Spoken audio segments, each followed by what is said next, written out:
This is James Corbett of CorbettReport.com.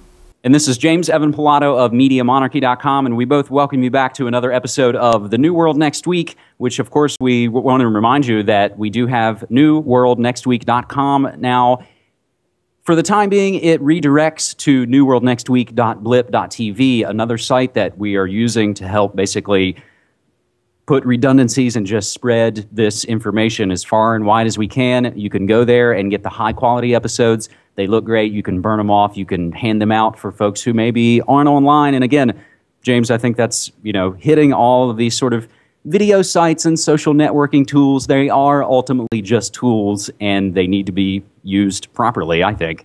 So without further ado, let's get into this week's important news. And we're going to start off on MediaMonarchy.com for a post I'm calling Geopolitics and Warwhores, Powder Kegs Looking for Sparks. Now, this is basically a large data dump that I think at least gives an overview of just a lot of the difficult, uncomfortable, unnerving situations that are playing out on the geopolitical stage. And we essentially say, these are all bad situations that could turn exponentially, catastrophically worse in the event of, as we see throughout history, some catalyzing catastrophic event. But let's start it off with a post from Of Goats and Men on drills, Bolton, Harvard, and putting pieces together. And they noted on their blog earlier how John Bolton, and James, was he the former UN ambassador? I forget off the top of my head. That's right, former U.S. ambassador to the UN. To the UN, who also said the UN should basically be destroyed, or if it lost, if a building lost floors, it wouldn't be a difference. But this has picked up a lot of chatter in the alternative media, as well as the sort of reactionary, some of the right-wing media, Newsmax, and some of the others. And James, this is something you and I were talking about before we started to shoot, of these shooting for dates. And what we're talking about right now, as we speak, here in the States, it's still the 18th of August, and the chatter all around the web is 3 days. In 3 days, there will be a strike on Iran. And people are playing into this. So, yes, it's important to mention and put on the record, but James, you and I both never want to play into the predicting dates about things, because ultimately, it never happens. So, yeah, please jump in. Well, I was just going to say, I'm highly skeptical of people who are predicting exact dates for things that we can't possibly know the exact dates of. But what this ties in essentially with is we'll spread the picture out. John Bolton thinks an Iran attack must proceed within days if it is to occur at all, and this is because Russia is loading fuel into Iran, that basically if Iran starts to build nukes, then it'll be too late for Israel to blow it up because, of course, the environmental destruction of destroying nuclear reactors. Basically, if we're going to hit it, we, meaning the U.S.-real team, it's going to have to happen before the 21st. So, again, we're putting that on the record. Proceed with caution, we'll say. There are terror drills and military exercises going on in Korea. So, of course, we still have the North-South Korea situation, as volatile as that is. Interestingly enough, Harvard, and this is according to the AtlanticWire.com, has divested itself from Israeli investments, which one could speculate has to do with fear of coming war in the Middle East, business or politics. We also have gold on the rise, and none of this definitely means war is coming, but it certainly suggests that it very well could be. And as we roll down this data dump of information, you'll start to see what we're talking about in these powder kegs. So we have the aforementioned U.S.-Israel increasing military cooperation. They're holding joint exercises and war games. There's a story from Danger Room that I haven't seen blow up quite as much as it probably should. Israeli soldier defends her sexy Facebook prisoner pics. This is essentially a replay of what we saw going on with the torture from Lindy, England. And we'll get to that in just a few moments. Egypt seizes explosives on ship coming from Israel. There's a great story from allgov.com that points out that the real war against terrorists isn't in Afghanistan, but it's in Pakistan, Yemen, and Somalia. Obama's already approved expansion of CIA drone strikes in Pakistan, raids against terrorists in Somalia. The war of terror expands. Of course, our new Obama side doesn't use that term anymore. They change the terms, and sometimes the faces change, but it's the same thing. We tie in, Afghanistan says they found a 1.8 billion barrel oil field. That's from Reuters, and that may show that we're not fighting terror in Afghanistan. We're there for the resources. 61 truckloads with 300 tons of explosives go missing in India. The former Pakistani intelligence chief, the head of the ISI, in, I think, a pretty landmark interview with Alex Jones recently, and those whole videos are all available. He fears World War III is imminent. We've, of course, already known Castro talking about the same thing. All of these situations, unfortunately, kind of set the stage for a sinking of the Maine, Gulf of Tonkin incident, you name it. James? Absolutely. Well, we just continue to see buildup of war in pretty much every theater on every front, and it's quite disturbing. But as you say, we're in Afghanistan for the resources, including especially, of course, the opium. Or they want to go into Iran because Iran is a holdout against the Western governments that want to use that region, and they want to go into Somalia because they want to keep China out of the region, and they want to go into Venezuela because Chavez and people like that are against things like CAFTA and this whole American free trade continent. So absolutely, just protecting American interests around the world, and it's as you say, it's a powder keg waiting for a spark, and I just hope the spark doesn't come. Absolutely. Absolutely. So again, folks, I guess what we're basically saying is be vigilant and check out all of these sources. There's massive documentation for you to go and do more research for yourself. But James, let's now hop to our second story on cyberspacewar.com. And I don't believe we've touched this one before, but I do have a flashback to now over a year ago, back to July of last year on this story on MediaMonarchy.com. Hate blogger Hal Turner, he has now been burned by the government that he served. Last Friday the 13th, here in August 2010, a jury found National Security Intelligence asset Hal Turner guilty of threatening to kill a judge. Prosecutors argued the former radio host threatened federal judges Richard Posner, William Bauer, and Frank Easterbrook after they upheld a law banning handguns in Chicago. Quote, "Let me be the first to say this plainly. These judges deserve to be killed," end quote. Turner posted on his website in June 2009. He also posted the judges' phone numbers and office addresses. Two previous attempts by the government to convict Turner resulted in mistrials with deadlocked juries.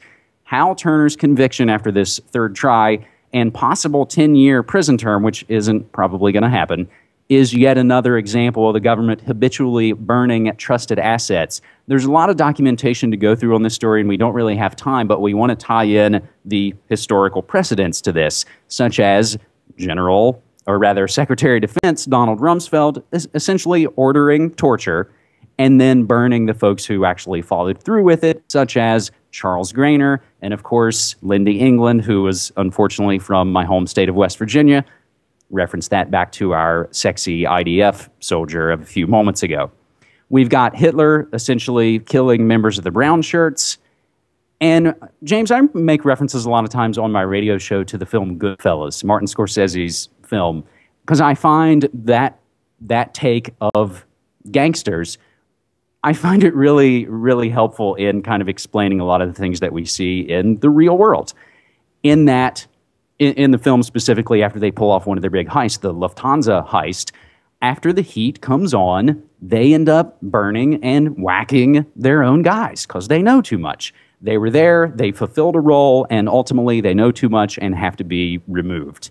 So lastly on this, if anything, the case of Hal Turner should serve as a warning to anybody considering cooperating with the government in its ongoing effort to infiltrate, perhaps some cognitive infiltration, and neutralize, as the late FBI boss J. Edgar Hoover characterized in the actions of his COINTELPRO, any organized opposition to the establishment. We'll also reference, James, your recent episode on COINTELPRO.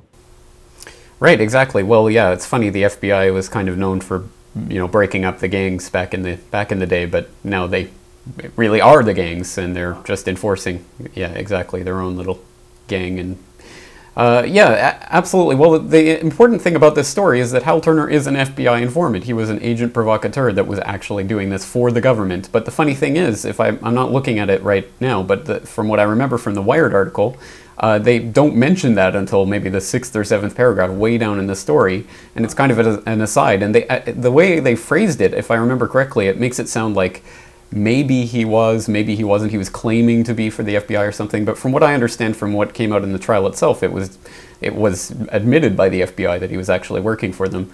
And then when you read all the comments on the Wired article, people are saying, oh, it's these, you know, right-wing teabaggers like this guy, you know, and things like that. No, the point is he was working for the government. Do you understand this? He is an FBI informant. The government is infiltrating and trying to cause these types of incidents in order to demonize whoever they don't like. I mean, that's the point. That's the point. Whoever they like. That's the thing. It's not just this, because now it's Tea Party and right-wingers, because that's the paradigm now. And again, James, you and I said this leading up to, you know, the new puppet coming in. It was like, now watch, all the well-meaning left is going to go to sleep, and the reactionary right is going to become energized. And we see it go back and forth every 4 and 8 years. But back in the Bush years, we saw them infiltrating peace groups. So it's essentially for the same end. They want to infiltrate and disrupt and sometimes put out dis and misinformation, and in this case, incite folks to violence. So again, saying it's all those tea bags misses the point entirely. And again, folks, we added in tons of documentation here to fully go into the story of Hal Turner. Right.